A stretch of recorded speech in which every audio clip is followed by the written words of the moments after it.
दक्षिण शहरामध्ये आपलं स्वागत आहे।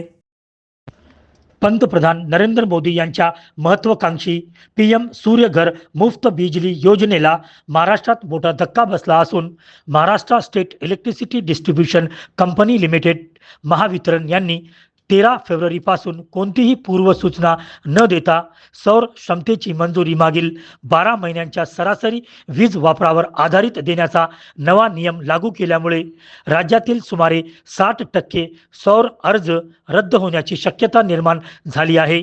नांदेड येथील पत्रकार परिषदेत all India renewable energy association यांनी या निर्णयाचा तीव्र निषेध व्यक्त केला।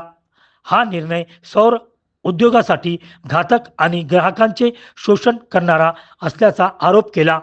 नवीन घर घेणारे, भविष्यात असो किंवा ई-व्हेइकल वापरण्याचे नियोजन करणारे तसेच मोठ्या सोसायट्यांना आवश्यक क्षमतेऐवजी कमी मंजुरी मिळत असल्यामुळे त्यांना मोठा फटका बसत आहे।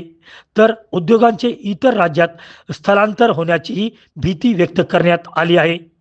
एरिया यांच्या मते Maharashtra electricity regulatory commission MERC नियमानुसार सौर क्षमता मंजूर लोड नुसार देणे बंधनकारक असून सरासरी वापरावर आधारित मंजुरी ही इलेक्ट्रिसिटी ॲक्ट 2003 च्या कलम 7 व 9 चे उल्लंघन असल्याचा दावा करण्यात आला आहे।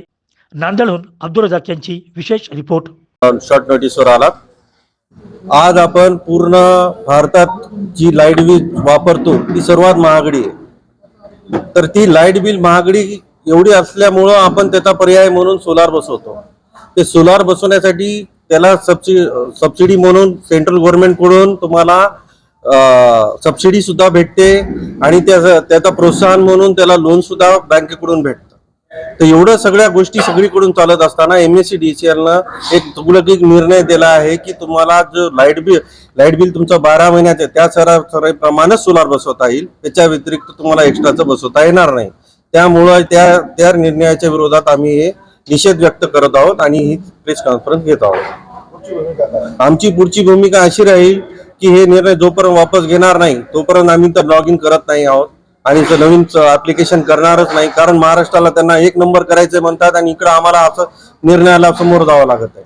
त्यासाठी आम्ही ऍप्लिकेशन करणार नाही आणि काहीच नाही। त्यांना महाराष्ट्र आता 2 नंबरला आहे, तर त्यांना काही दिवसात आम्ही न ऍप्लिकेशन केल्यामुळे त्यांचा इम्पॅक्ट त्यांचा दिसेल आणि आम्ही ह्याचं आंदोलन मुंबई परत प्रकाशगडवर जाऊन आंदोलन करण्याच्या तयारीत आहोत आणि हे याच्यावरती नाही ऐकलं तर आम्ही कोर्टातही जायची तयारी आहे।